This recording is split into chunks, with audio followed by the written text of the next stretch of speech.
Good morning. On behalf of Indiaspora and our team, I would like to welcome everyone to this insightful panel discussion on the recent elections in India. I'm Nisha Nambiar. I'm the Senior Director, Community Relations and Development. I'll give you a quick introduction about Indiaspora because some of them may be new to Indiaspora. We are a not-for-profit organization, and we work to build a network of global Indian origin leaders from diverse backgrounds, professions, who are committed to inspire and be a force for good. We achieve this by providing platform to collaborate, build community engagements, and catalyze social change. Started around 12 years ago in the Bay Area, US, Indiaspora is now active in 8 countries: US, UK, Canada, UAE, Singapore, Australia, India, and France. Our mission is to inspire and position the Indian diasporas as a force for good. And areas of focus are philanthropy and social impact, entrepreneurship and innovation, Diaspora Next, which is primarily engaging the next generation diaspora, and Global Connect, strengthening ties among the global Indians, diasporas with India. Today, we are here to discuss the implications of 2024 national elections in India, a topic of great importance for both India and the global community. Our distinguished panel will provide insight on various critical areas, including trade and investments, relations, new government policies, geopolitical landscape, business and industry growth, future opportunity and challenges. Let me just give you a brief introduction of our panel speakers today. To begin with, our moderator, Mr. Arun Kumar. Mr. Arun Kumar is the managing partner of Celesta Capital USA with a wealth of experience in global investment strategies. Arun most recently served as the chairman and CEO of KPMG India and has previously served in President Obama's administration as Assistant Secretary of Commerce and Global Markets and Director General of US and Foreign Commercial Services. A quick welcome to our panelists, Ms. Shobana Kamineni, a leader in healthcare innovation. Shobana is the Executive Vice Chairperson of Apollo Hospitals, India. Welcome, Ms. Shobana. Thank you. Mr. Puri, Chairman of Apax India, Singapore, bringing expertise in private equity and business growth. Welcome, Mr. Puri. Thank you. Professor C. Mohan, a renowned scholar in international relations. He is a visiting professor, research professor of ISAS, National University of Singapore. Welcome, Mr. Mohan. Thank you. Ms. Erin Watson, Managing Director at Baker & York, Australia. She is well known for her insight in global market dynamics. Welcome, Ms. Watson. Very much. Dr. Mohamed, Dr. Mohamed Althaf, Director of Lulu Group International, Qatar, comes with extensive experience in retail and international trade. Welcome, Mr. Althaf. Thank you. Delighted to be here. I'll just take a quick minute to introduce our team as well while everybody is here. Let me introduce our CEO of India entity, Mr. Sri Kumar Nair, our Director of Community Relations and Development from Bombay, Preeta, Director Operations and Community Relations, Delhi, Manjula, Manager of Events, Shrenya, and we have our country head of Singapore, Bunty Chand. Thank you once again for joining us. We look forward to an engaging and enlightening discussion. I would like to hand over the session to Arun, who will moderate and take the session forward. Arun, here you go. Yeah, thank you, Nisha. Let me first add my welcome to our distinguished panelists.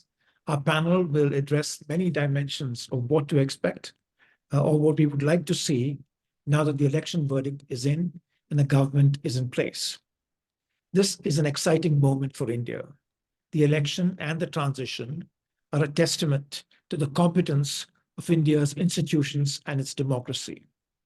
And this government should have every motivation to promote stability and growth. Let me share some thoughts on what I believe this verdict implies. The electorate has asked for continuity and inclusiveness. We should expect and want the continuation of the progressive aspects of Modi 1.0 and 2.0. These include economic reforms, infrastructure development, social welfare programs, and aspects of foreign policy. Modi 1.0 and 2.0 can take credit for many economic reforms that were implemented, aimed at boosting growth and attracting investment. These include the GST, the Goods and Services Tax, the Insolvency and Bankruptcy Code, and measures to improve ease of doing business. Despite efforts, though, unfinished work remains to increase manufacturing's share of the economy and to expand exports and jobs. Labor, land, and agricultural reforms need significant work. Infrastructure development has been an area of marked success. The expansion of highways, ports, and rural roads are great examples. The Digital India Trust has been transformative with Aadhaar, UPI, and various e-governance services. Social welfare programs have advanced financial inclusion, affordable housing, and health coverage. And foreign policy has been proactive, engaging with major powers and neighboring countries, while also strengthening ties with countries in Southeast Asia, Africa, and the Middle East. Defense and security priorities have included the modernization of the armed forces with a particular focus on indigenization of defense production. Rural development initiatives were focused on providing employment opportunities in rural areas. Former schemes were continued and expanded. In energy and environment saw progress in renewable energy production. Efforts have been made to promote clean energy and reduce pollution. Now, the imperative of inclusiveness covers several aspects. The states need to be engaged and involved in the national direction, as seen by the increasing importance of the regional parties. The states are the engines of economic growth, so this should be seen as a positive phenomenon. I know a lot of folks have had concerns about coalition governments, but to take a page from India's history, one must note that the inclusiveness demanded by coalition governments has created a record of successes, from the opening up of the economy under the Narasimha Rao government, to rationalizing customs and revamping telecom by the Vajpayee-led coalition, to launching Aadhaar by the Manmohan Singh government. The new government's plans should become clearer when the budget is presented for the current fiscal year, probably next month. So that's a backdrop of the last 10 years, and I'd love to now get to what our panelists see of the picture before us. So we'll start with the outside in. What is the geopolitical picture, and what will India's responses be, from diplomacy to trade policy? What kinds of shifts are we seeing in geopolitics? How will India navigate these? We cannot have a better thinker and commentator than Dr. Raja Mohan to speak on this. So Raja, over to you. Thank you, Arun. It's wonderful to be here with all of you today to discuss the election and its consequences. I would highlight three broad points. One, I think the premature obituaries that were written for Indian democracy and the kind of incessant rhetoric in the West, including in the Beltway in Washington, that it is as if it is a confirmed truth that India is now backsliding on the democracy, and that India is going to be an authoritarian state. I think both the critics and supporters of the government in India or outside have completely misread, underestimated the depth of Indian diversity and the capacity of the Indian voter to express that diversity in definitive forms. And I think that's what we've seen in this election, that Indian democracy is well and thriving, and that this is going to be, that this argument, which was beginning to cast a shadow over India's relationship with the West and mainly the Anglo-Saxon countries, that I think will now take a backseat, hopefully. And we saw yesterday Kurt Campbell, US Deputy Secretary of State, actually praising Indian democracy. So I think that argument has largely been put to rest. Second question on the coalition governments, will it weaken the government's ability to handle foreign policy? I don't think so. Foreign policies of countries do not change with every change of government. And I think the broad direction of foreign policy is set. If you look at the three broad areas, on Pakistan, there is quite a bit of agreement between Congress and BJP that cross-border terrorism is the key. On the US, they both agree on the need to build a more deeper, expansive relationship. On China, actually, there's been some divisiveness where actually the Congress party has attacked the BJP for being soft on China, for ceding territory. So in some senses, the internal room for any potential compromise with China has shrunk. So that's where we are broadly on the three big accounts of India's foreign policy. That brings me to the third point. I mean, I think where the challenge for India is going to be not the nature of the outcome of the election, but actually the external world is changing very, very rapidly. And I'm not sure whether the Indian elite fully sees the depth of this change, the urgency of needing to adapt to this. So I would just highlight, three broad things here. And first is the growing conflict between the major powers. Those of you who had a chance to see what happened at G7 yesterday, you saw the US actually, G7 has rallied around to signal a long-term commitment to Ukraine, impose a whole range of new sanctions against Russia, and the putting sanctions against third states, which might actually help Russia to fight the war against Ukraine. So until now, India has kind of ducked the core issues. We love the fence, as you know. I mean, though we've moved so much closer to the West, on the Russia and the Ukraine questions, India has dodged the issues rather than confronted them. But my sense is that confrontation with the issues involved, I think, is not going to be very far. The question of India can simply trade with Russia while deepening ties with the US. I think this is going to come under some stress. The second set of issues, I think, the question of US-China relationship, the Taiwan crisis, what it does to our region. Here again, we're seeing the China question too narrowly in a bilateral sense, but my sense is there is a bigger dynamic here which India has to benefit or manage the consequences of a intensifying conflict between US and China. Finally, I would say the significant lack of attention in Delhi to the kind of economic policies that President Trump is promising to bring back. 10% tariff on all imports across the board. Okay, 60% for China, that's a special effect.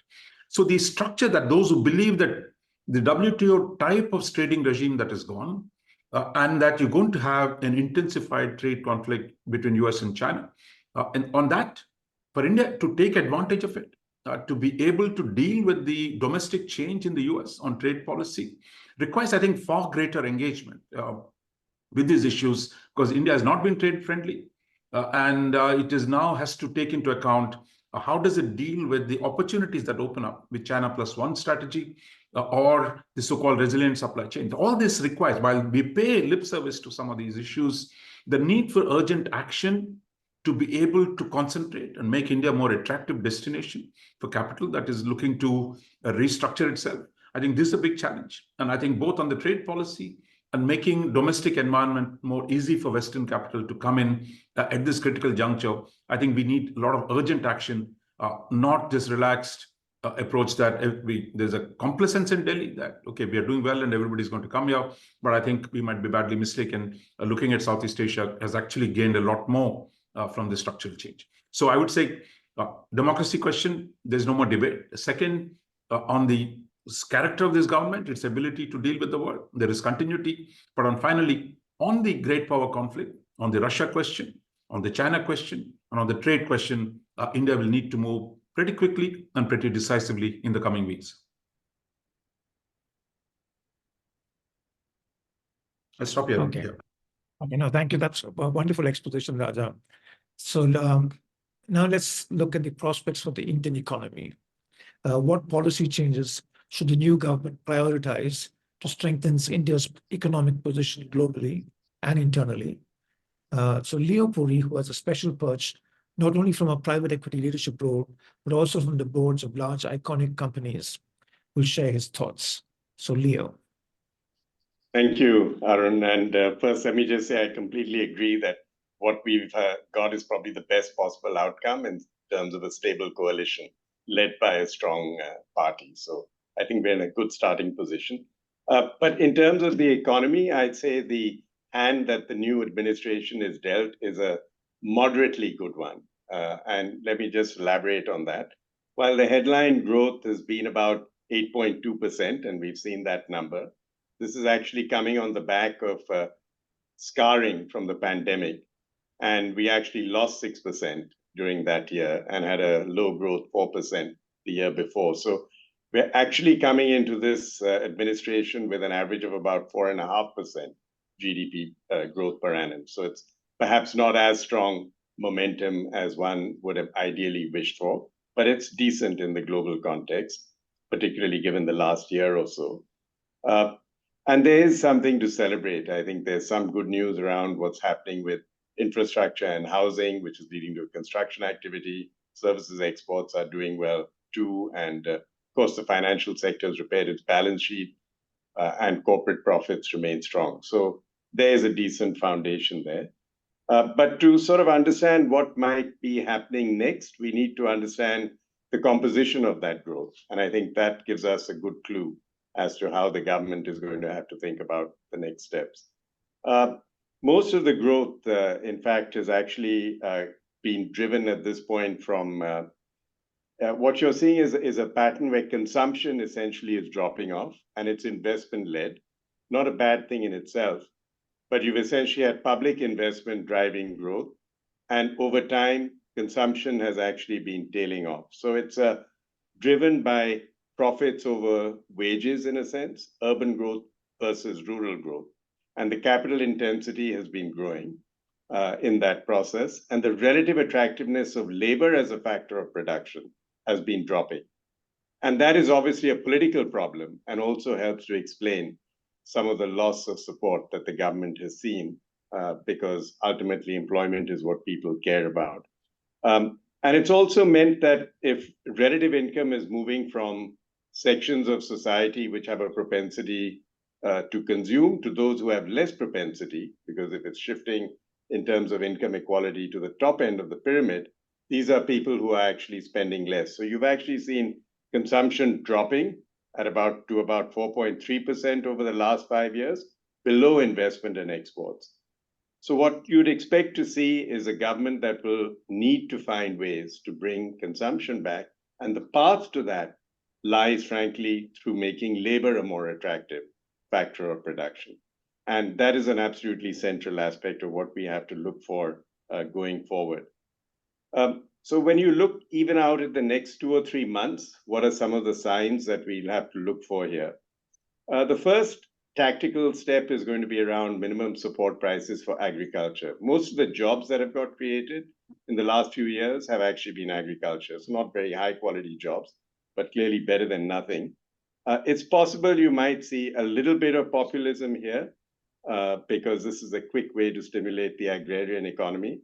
And while the government knows that this distorts prices and the structure of the economy, it's quite likely that there will be some SOPs, I think, offered in terms of support prices for agriculture. But I think what much of India will look for is obviously the budget. And the question is, what could we expect here? Again, the starting point is quite good. I think one of the achievements of the last administration was fiscal consolidation. And we probably will achieve the 5.1% that was actually laid out. So macro administration has remained very strong throughout the last decade, in fact, not just the last 5 years. And I think the world now expects us to continue that. And I think there's been a tactical boost with about 30 basis points from an RBI dividend, which some of you might have heard about.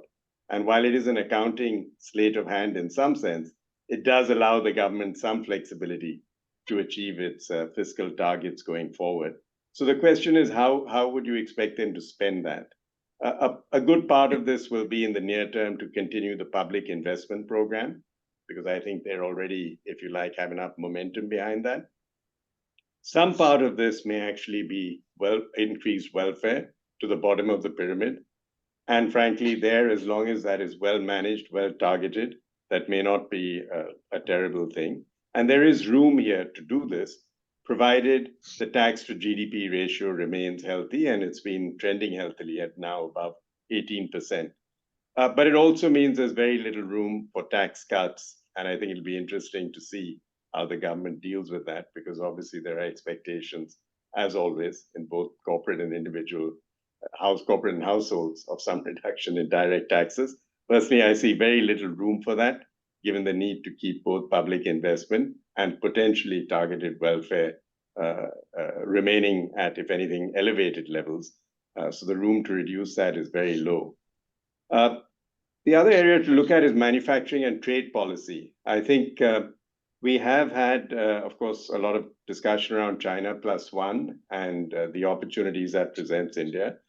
And some of the catalysts, such as the PLI, production-linked incentives, which are controversial, but they have probably helped many sections of the Indian economy react to that opportunity.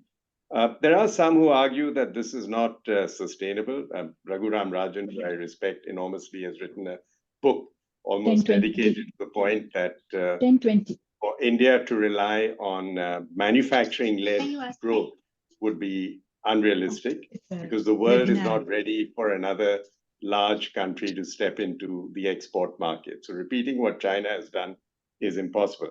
Now, while I agree with that, I also can't see how the government can avoid stimulating manufacturing if you accept the thesis that the path to future growth lies in making labor a more attractive factor of production and generating employment.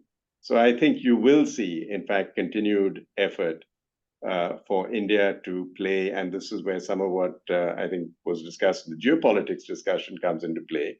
We do want to be a reliable, friendly ally and become an important part of supply chains to the extent that we can. And I think we will continue to pursue that policy. When people talk of reforms, they usually think of medium-term factors of production, land, labor, logistics, and power, and so on. These are areas that actually involve the states, ultimately. So one thing to look for is how will that relationship continue to strengthen and evolve? It's probably fortunate we have several ex-chief ministers of states now in the cabinet. I personally think that's a very positive sign. It's also a positive sign that at least two of the coalition leaders will continue to lead their states in Andhra Pradesh and Bihar. And I think that's, again, incredibly positive, actually. Because post Mr. Jaitley's absence, one of the challenges this government has had is finding a consistent way to integrate the states into economic development. And this has to be a joint effort. I think it's going to be a litmus test of the ability of this government now to govern the country successfully, that the relationship between the center and states is perhaps more cooperative, coordinated, and they work in unison. Because without that, just given the federal structure of the Constitution, factor reforms are truly impossible. And this was proven in the last administration. So I think these are some of the things you should expect to see. I think bringing labor back to the center is where politics and economics meets. There is going to be a focus on employment. Therefore, there's going to be a focus on getting labor as opposed to just capital to drive the economy. And hence, education, skilling, health, and many of those things will come right into the center of the frame, which I think we'll talk about a little further. So back to you on that note, Arun. Thank you, Leo. That sets it up perfectly for our next speaker. So from the overall economy, we'll now look at critical challenges and opportunities. So which sectors hold the most opportunities and challenges, and what needs to be done in areas like skills and employment? On this topic, there aren't too many better individuals to speak than Shobana Kamineni, who has served as the president of the CII, in addition to her leadership role in India's largest private hospitals and healthcare group, the Apollo Group. So Shobana, to you. Thanks a lot. Thank you, Arun, and hello to all the diaspora watching this, watching today. And really, I couldn't have asked for a better segue than Leo speaking so articulately on the whole Indian economy and spotlighting jobs. And I do endorse that in the context of this, this question. It's really not just the Indian demographics, but also the election result that just concluded. The underlying message was that Indians don't want, don't want doles and subsidies as much as they want jobs. And I think the election, earlier in my state of Telangana, that was completely on the bedrock of jobs. Same thing we saw in the state election of Andhra Pradesh, that they were really looking at job creation. So how would this play out? So one is that, every time I go to the government and I talk about the health, about the services sector and say, hey, look, it's bringing you so many jobs. And they say, no, manufacturing is really what India wants. So they're completely in love with manufacturing. And whether it's the PLI or the offset agreements, China Plus One, the enthusiasm for that, I think this is a sector that will definitely grow.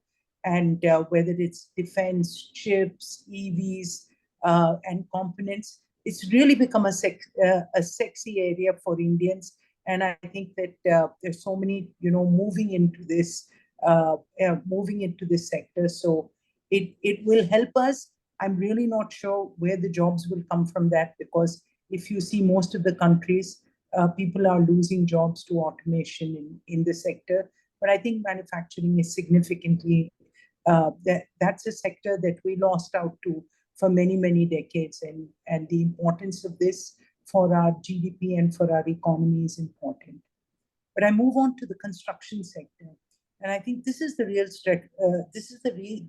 real sector that creates jobs. We give jobs to 32 million people here. And lots of migration happens. It's not that skilled, and this will continue. The growth of China for many decades, again, came from construction. So I like the fact that India has invested heavily over the last 10 years in infrastructure. This will continue. The real estate sector in India, you still have so many millions of Indians that need houses. And I think that this is a sector that will continue to lead in job creation. Agriculture, as Leo said, so important to feed 1.6 million of our countrymen. Have we got it right? I'm really not sure that anyone can get that right, because there's so much of that it's about timing, it's about climate change, and really it's about cultural. It's about the way that we're doing irrigation projects. There's so much that goes into it. I think that what we really need is a higher level of dialogue and people coming together, so that we can avoid the tragedies that took place in the latter half of this of the government of the last 5 years. But again, it's a sector that even though so much of it is really not in the formal sector, but it provides families with jobs. And I like the fact that if we can continue to keep people in rural areas, the social structure of India becomes a whole lot better. And this is something that we've seen in consumption. Today in consumption, if we look at it, there are, it's the rural the rural economy is really, there's a lot of consumption happening there also. Most of it is driven by small jobs, by agriculture and allied jobs. So this is an interesting, this is an interesting place for India to actually double down on. And I do think there's opportunity for us to grow our rural sector very strongly. Having said that, I'm a true believer that urbanization, that if we concentrate not just on the 5 big metros, on the next 15 metros, that's where the growth will come. That's where consumption will happen. That's where jobs will be created. So we do need to double down on how we look at rural and urban growth over there. So there's an area that we have to address. Again, I moved very fast between all these other sectors because I really wanted to spend time in an area that I know better, and that's services. So services has constantly been actually contributing to over 50% of India's GDP. I think that it's a sector that, while it has the current challenges of reskilling, of huge tectonic shifts that are happening because of AI and all the other new technologies coming in, it's still an area that requires also not just high tech, but it requires high touch. And this is something that I think India would be very good at. And I want to lead in this sector by just one little story.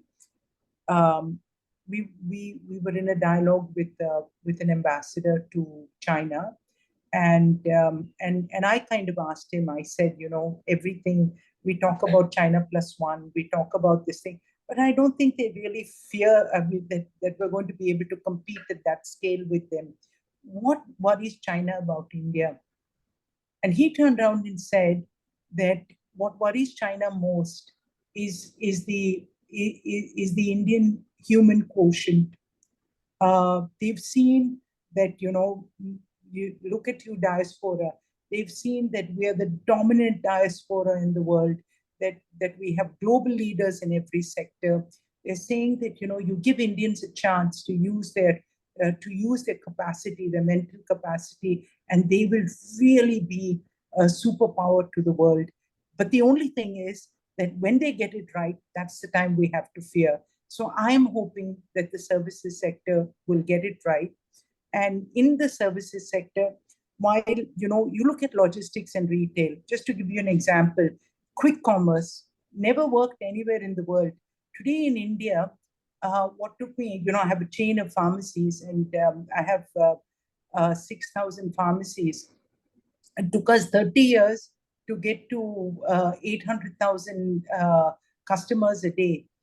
The quick commerce guys, of course, it's in groceries and not in pharmaceuticals, but they are doing today, the largest one is doing about 700,000 deliveries a day.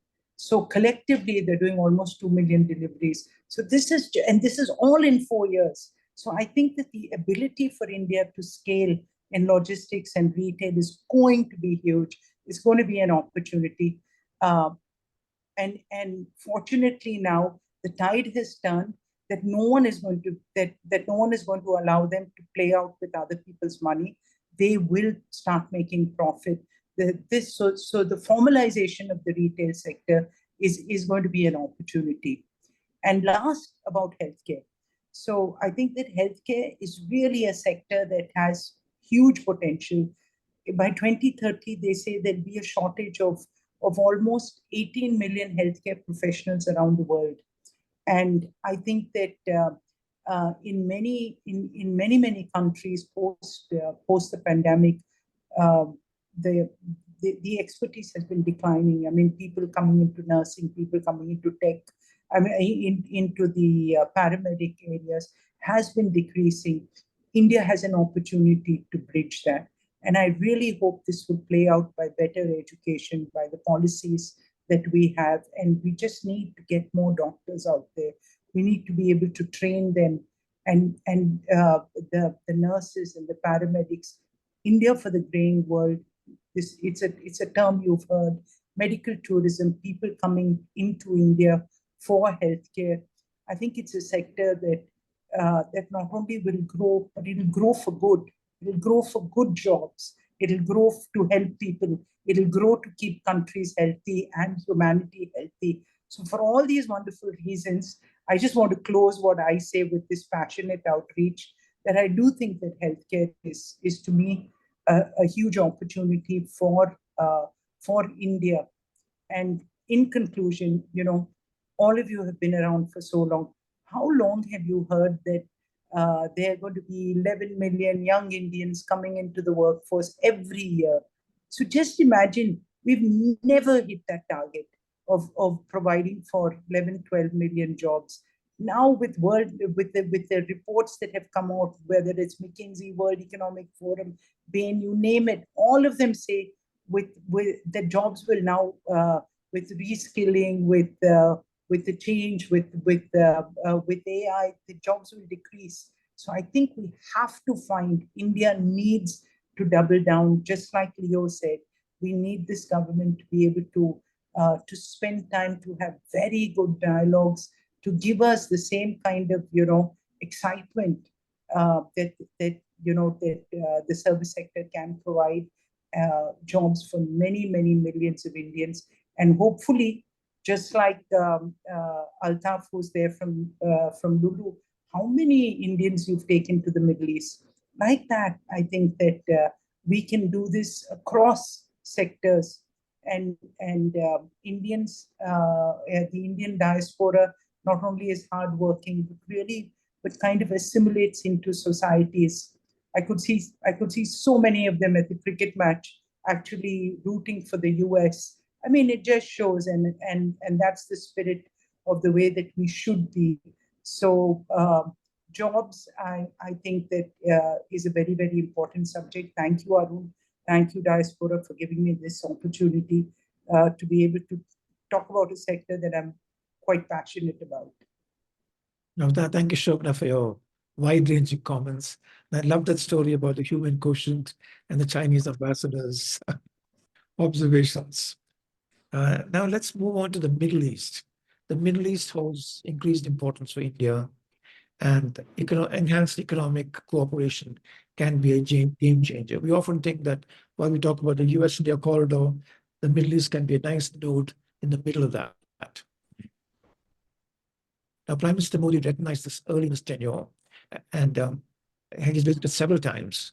Dr. Mohamed Althaf, while he helps run a global business, Lulu, which goes all the way from the US to India, he is located in the heart of the Middle East, based in Doha. He and his chairman have worked closely with India's leaders as India enhanced its engagement in the Gulf countries. I'd love to hear his thoughts on India and the Middle East, the opportunities, the challenges, political and economic. Althaf. Thank you, Arun. Thank you for that introduction. I am very delighted to see all of you here. Like Arun said, I'm joining from Qatar, and it's a very particularly interesting place to discuss Indian elections.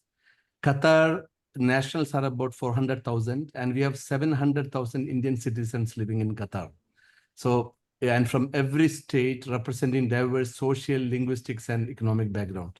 So this election and its results have been eagerly followed and debated in this region, generating significant interest even from the local Qatari media. So the reason is one of Prime Minister Modi's notable achievements, as Arun just mentioned, over the past decade has been placing GCC as the entire GCC countries at the core of his foreign policy. Interestingly, he was the first Prime Minister to visit UAE in 34 years, and he has done multiple visits after that. And then he is the only Prime Minister to have visited Qatar twice in his tenure, again followed by Saudi Arabia, different visits. And we also had UAE President visiting as the head of our, as the guest of honor for our Republic Day. So all that has, all this is fostering a lot of interactions and interest between the two regions. And that is naturally leading to a lot of curiosity about what is happening in the elections in India. Now, just to give a context, historically, the relationship between Middle East and India was always based on three elements simply. That was manpower, remittance, and oil.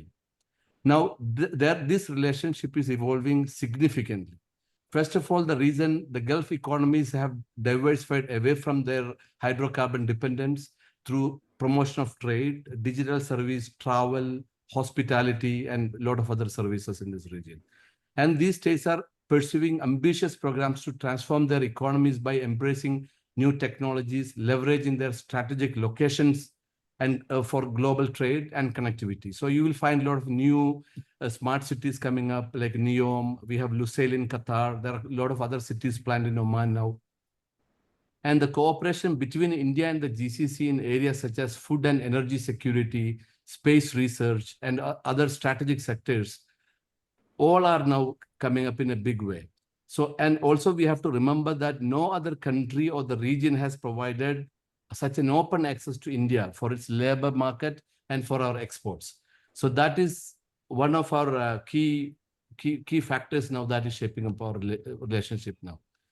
Now, recently, there is also significant changes in our increasing investment flow now coming out of India to the Middle East as well.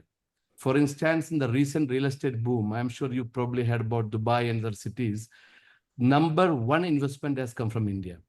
And according to Dubai Chamber of Commerce, and I'm sure this is true of all other chambers in the Middle East, that 30% of the total startups registered in the UAE are from Indian entrepreneurs. And again, in sectors like logistics, warehousing, transportation, consumer durables now, Indian companies have invested well over 50% of the total investment in the last 3 years. So all these investments, this is also need to be considered in this relationship now. India is now contributing to the growth of this region, aiding the efforts of its economic diversification. And now we are not the only recipients now. I mean, if you look at now, even today, our this money that is flowing into India is significant. I think last year it was about 135 billion, close to 2 to 3% of the GDP of India. And if you add another bank deposits, so that is another, it can add another 2% to our GDP. So that is also very important. But at the same time now, Indian investment is also coming to this region now. Now, after the election, there was a lot of, the government and, the investment institution here took it for granted that Indian election is going to be very predictable. So they were just continuing as nothing is going to change. But then now, after the election, we need to look at the post-election expectation that this region has now. Our trade and economic relations with UAE, have been very strong. And, we already signed up with Comprehensive Economic Partnership Agreement in 2022. We also established the local currency settlement system last year. But for other regions, they are still waiting. So immediately after this election, people are expecting there is an FTA to be announced with Oman. So that was pending for a long time. We hope that is going to come through. And there is also a discussion about all the GCC Cooperation Council countries. So all the 6 countries entering into some kind of a FTA agreement with India. So, and moreover, the ongoing discussions about India's relationship with Middle East, particularly in the context of the India, Middle East, Europe economic corridor. I think, that is another thing that we need to keep in mind that, India will get much better access if they have some kind of a base in all the free zones that they have developed in the region. So I would say that, this comprehensive economic cooperation treaty that was in UAE, it still remain a priority. I hope it will still remain a priority for the new government. And our side also will appreciate the high level of complementarity between our two economies. Now, if you look at now, Middle East is also looking with this extraordinary geopolitical crisis that is going on, climate change in some of these areas like Egypt and Lebanon and all other areas. So they all need food security. They need their supply chain resiliency. And a lot of people are moving away from Europe because of the conflicts and plus because of certain economic policies that they're following. So there is also an expectation for increased investments, strategic partnerships, again, a few more partnerships with space organizations, and even stronger economic ties. So as we continue to navigate these dynamic landscapes, I'm sure the opportunities for collaboration and growth will be immense. Thank you. All right. Thank you, Althaf. Now, from politics and economics, let's turn to the technology dimension. Personally, I believe that issues and opportunities relating to technology will be as important to countries as those relating to trade. India and the US, for instance, have prioritized an initiative to collaborate on emerging and critical technologies. And in the G20, India and the G20 countries formulated approaches for collaboration in technology. Erin Watson has studied and written about how, for instance, the India Stack can promote global economic integration. So let's hear her perspectives on how India can enhance its collaborations with other countries to foster innovation and economic growth. Erin. Thank you. Thank you very much. I hope you can all hear me okay. I am really grateful for you inviting me here. I don't know if it's obvious or not, but I am not from the Indian diaspora. So I'm very grateful to come here and share my views. But having said that, India has also very much been a second home of mine. I'm a long-time student of India, having written a PhD on the country and been in and out of the country for 12 years. I've run a small business there and I still work with companies on India today. So I feel very humbled to join. If it helps, my husband's Sri Lankan, but I'm not going to enter into a conversation about who has better food. So this is not the forum. But I am here to talk about tech, and I am here to talk to you about UPI in particular is something I really am interested in talking about. And I think it's an emerging, not even emerging anymore. It is an emerged trend out of India that I think that the rest of the world is still trying to even hear about in the first instance, let alone catch up or let alone integrate. So that's really what I want to talk about today. And, you know, my first big observation before I get into the guts of this is just how digital public infrastructure has really changed my own experience of coming and going from India. You know, it has fundamentally changed for someone like me, and that's not to disregard the experience of people who are in rural areas or urban poor, and there are a whole bunch of dynamics there. But for me, I can turn up in India now. It is so much safer. I can move around. I can pay people a lot easier. It really is extraordinary what's happened in the last not even quite 10 years when it comes to DPIs. So I've often reflected on this and have written extensively about it. And I would just want to make, before I get into, well, I guess I want to make 3 points starting at that period post demonetization, you know, where India has landed since then and where I think we should be going. As much as I can get people on the outside to listen to me about where I think we should be going when it comes to economic integration with India. So the first one is actually just to pick up on this political dynamic, because this is what we're all here to talk about, which is this post-election piece. And, you know, on election night was up watching, you know, the numbers come in, and it was just, you know, it was just, it kind of points to some really key factors about how, you know, on the outside, certainly looking at it through the lens of Western media, perhaps didn't quite fully grasp the dynamics on the ground. And the first point I want to make is really that everything that has happened, and I will rehash some of the high level point, like the high level numbers in a minute, but just that broader piece that there is an element of Narendra Modi's political capital that enabled this kind of change to happen in such a short period of time. And perhaps when we look at it from the outside, or if I make observations about analysts who are not so familiar with really being on the ground in India, this is where people saw this as like a democratic backsliding. It's sort of like, if you've got more of an autocratic democracy or an autocratic leader, then it's much easier to lift 250 million people out of poverty because you can take money out of the economy. And although in hindsight, I often still wonder if it was a long-term strategy or these things happened by chance and it worked out. But I do think that's where some of these observations came from. And that Raj have talked about this earlier, but, you know, there's kind of this fundamental lack of understanding of the democratic culture in India and how recent, really, I mean, 70 years is still relatively recent when it comes to independence, and how that is still really held as a fundamental part of the way people feel about their democracy in India. And so, you know, it was almost like the outside observed Indian voters as mugs a little bit, like, oh, they're just, you know, looking for a Modi figure, but it's actually not. So I think that's the first thing, is that, you know, and if you look at this retrospectively as well about, you know, we all sort of, it's easy to analyze the scenario and say this is more of an autocratic leader, but Modi still wasn't able to liberalise, you know, parts of the economy domestically, which tells me actually he probably knows that he doesn't have the capital that we all sort of see him having on the outside. So I could be right or wrong in that observation, and I would love to hear what people think. But, you know, I think that's the first thing, is that, you know, how could this happen in such a short period of time? So this is where I come to UPI, and I talk about this look, I probably mention UPI daily to people. I'm obsessed with it.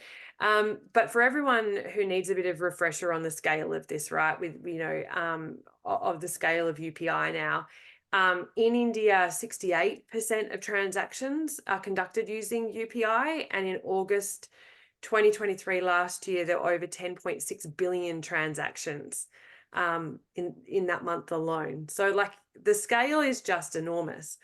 And the other thing that all of this has led to is that bank ownership in India is now 78%, which is really high. That's actually high compared to a lot of other more developed economies. And there's zero gender gap. But there was quite a big gender gap before around who had access to bank accounts. So again, that's really just really transformed who has access to money, who has access to who is able to consume, who gets to make those consumer choices, and so on. And the reason I talk about those numbers so frequently is that one thing we talk about in Australia and other, you know, countries like, you know, the US and so on, is that this idea of how do we integrate better economic, how do we move money in and out of India more easily? And fundamentally, this actually is about the movement of people. This is about, India has the biggest diaspora in the world. Everybody is everywhere. This is about remittance payments. It's about consumption. But fundamentally, the thing that's driving this is the diaspora. And so we've seen in countries like Singapore, the central banks between Singapore and India, DBS being the first mover, got Singapore onto UPI. Now, there are issues around liquidity and so on, and so there are these limits and caps on how much can move. But the fact that they've done it is really incredible, and sort of showed that Singapore was willing to make that commitment to the Indian system, which is the economic system. This is how India consumes and how Indians move money around. So Singapore has done it. Other South Asian countries, I understand, have done it to a lesser extent, and France has an MOU in place, although I'm not quite sure how far that's actually got. But the way I kind of sort of try and explain this to people, because for me, I've run a business in India where I've had to get to India and take money out of the bank before, and it's actually a complete pain to do. So you go down to Select City Walk and you go to the Citibank ATM and you take out 20,000 chunks of rupees so that you can pay for accommodation and all these kinds of things along your way. So it's less about me because I can't get onto UPI because I'm not an NRI. I'm not Indian. But it is, again, like I said, it's about people. So the way I often think about it is, you will all remember Jasmine, the just looking like a wow lady. Everyone would have seen that go viral. Now, if you're in the diaspora in Australia and you see her, you know, you see her store and you want to be able to buy from your store, if you were able to integrate with UPI in Australia, you'd be able to more easily move your money into India, which can take weeks. I had a payment come from India and it took like 6 weeks or something ridiculous like that, because there was just so much paperwork. So those kinds of that fluidity of people and the desire for Indian goods and those kinds of things can happen a little bit more easily. What does this mean though under the next government? So this is the third thing I'd like to mention, is that I don't think there is going to be much change here. And I think that if anything, where we need to see political will, it's actually on a different side of things. I've talked about in papers before about how important getting something like this up off the ground is all to do with political will and the willingness of, because what India's essentially done is leapfrogged payment systems that we have in Australia. Our payments system is under reform at the moment. It hasn't been looked at since 1998. So when you look at our payment system, it's all of these kind of additive little pieces and everyone gets to take money, clip money along as they go. Whereas India kind of leapfrogged all of that from a fundamentally different ideology, which was open source technology, that people could innovate, you know, on top of. So there is this really big difference there, but actually countries like Australia have very antiquated systems, and this idea of moving money in this way is hard for them to get their heads around. We can't even do digital ID in Australia, like let alone, you know, when I think 1.3 billion people are on Aadhaar in India. So that's a really big challenge. And I do believe that this has got to be driven by someone in the private sector who is willing to integrate it into their banking, like DBS did in Singapore, has to say, we're going to integrate this technology and I'm going to be the first movers on UPI. Do they make any money out of UPI? No, but they get customer acquisition, they get customer retention, which is, you know, the group of people who are our largest source of migrants in Australia, the Indian diaspora. So I do think that this is less of, I don't see any impact on the Indian side, but what I see that needs to be done is this educative piece in the more developed economies where there's big Indian diasporas. I will stop there. Happy to take any questions, but yeah, really, I'm really passionate about this and seeing this integration happen. So hopefully, you know, people in this room can sort of start to get that out into the other countries as well, where this could actually have a really big impact on people. No, thank you, Erin. So it's been a great discussion. I think we've almost run out of time, but I wanted to pick 2 or 3 key themes. One, and I just focus on three of the panelists here. One, Shobana, you mentioned services as something that needs more focus, and all the talk is about manufacturing. And I think you implied that maybe there should be more mobility in services like we have in the Middle East. How feasible is that? And do you think that will happen with regard to the countries in the West? And so that's my first question to you. Then I'll go on to Raja and finally Leo. Really quick, we actually do a program with the University of Queensland Med School and in India, and we twin to give them a joint degree. I think that this should be the future of saying that let's do this study for, you know, a couple of years in both countries and give them a joint medical degree. There's another program which I think the NHS has been trying for a long time, is to be able to get healthcare workers to go temporarily, like doctors, into the NHS, work for 2 years so that they don't, give them a chance later to immigrate. But right now, it's on a 2-year or a 4-year visa, and then they come back. So these are strong ways that we can get. Then the Middle East, of course, they recognize some of these degrees. We're working on a program with Indonesia that the Indian degrees will be registered. But the whole thing, Arun, is that we're doing it ourselves. We've seen that, we're getting very little government support on some of these initiatives. So it can only be done to a certain amount, and that's not enough. We need to really think about this and rethink about. So then what happens is we'll rethink about how we educate people.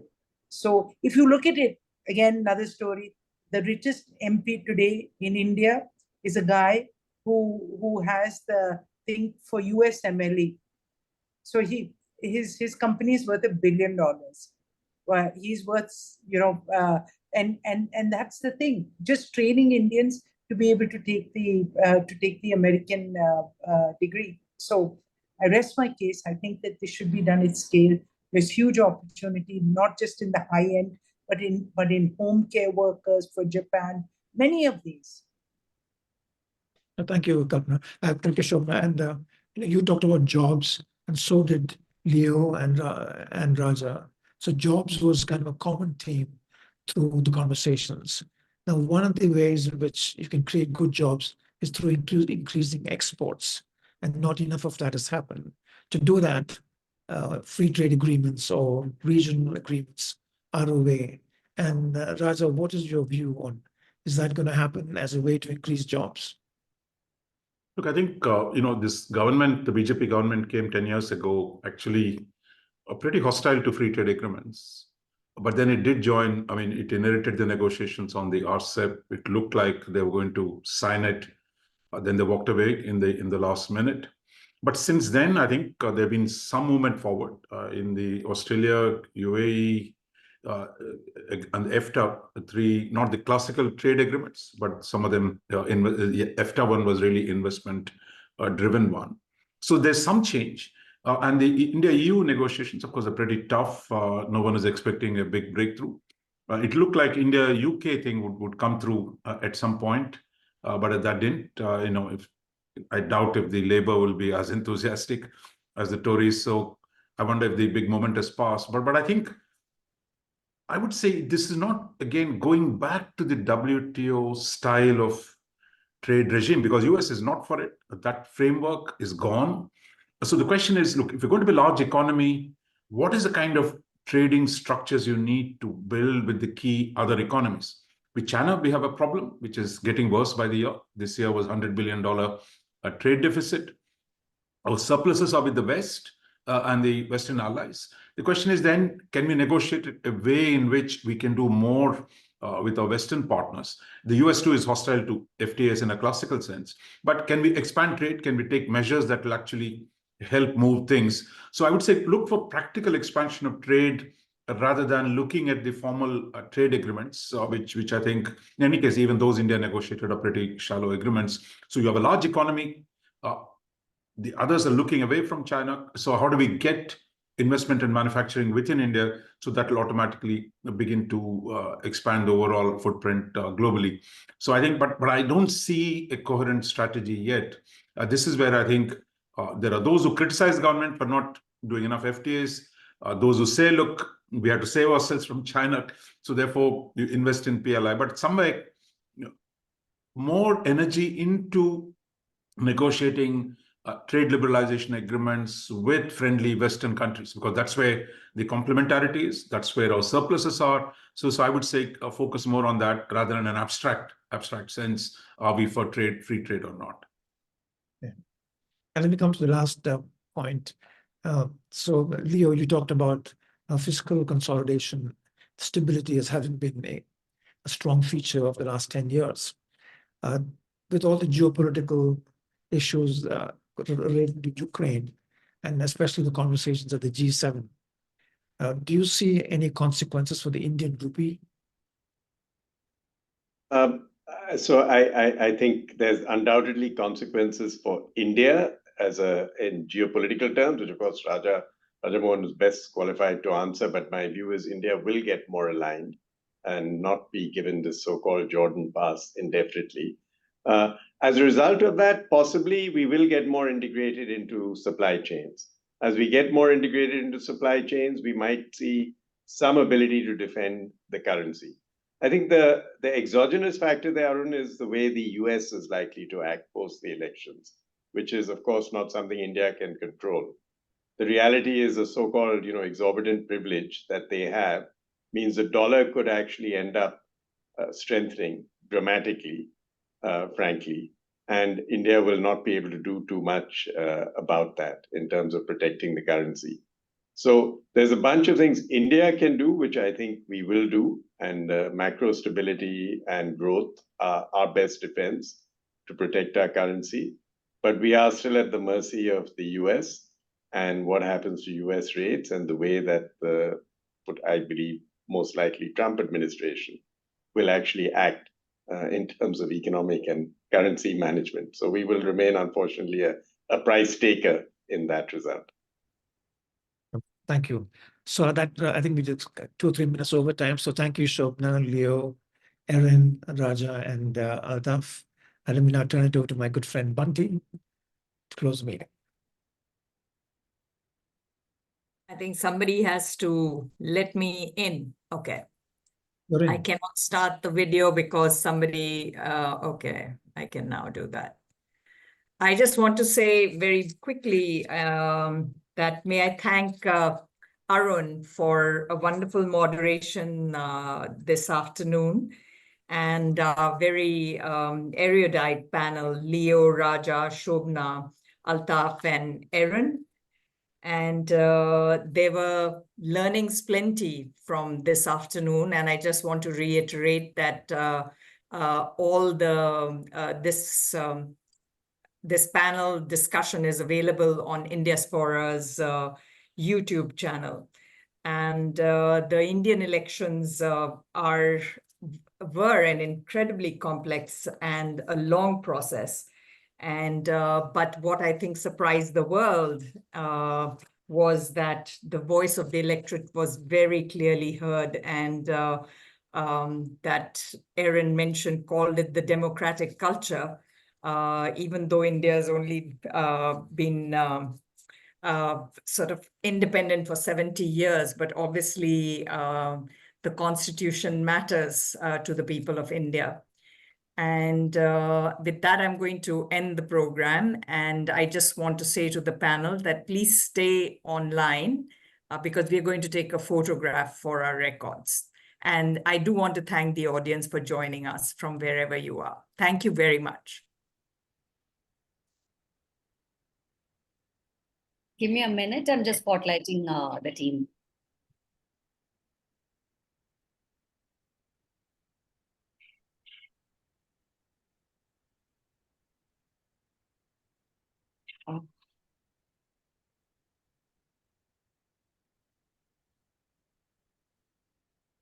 Sorry for the technical glitch. I'm so sorry.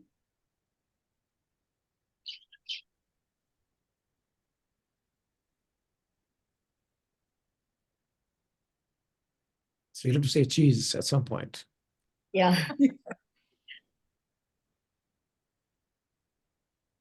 Oh, that's it. I am not able to get all of them. I'm so sorry. So No where problem. are?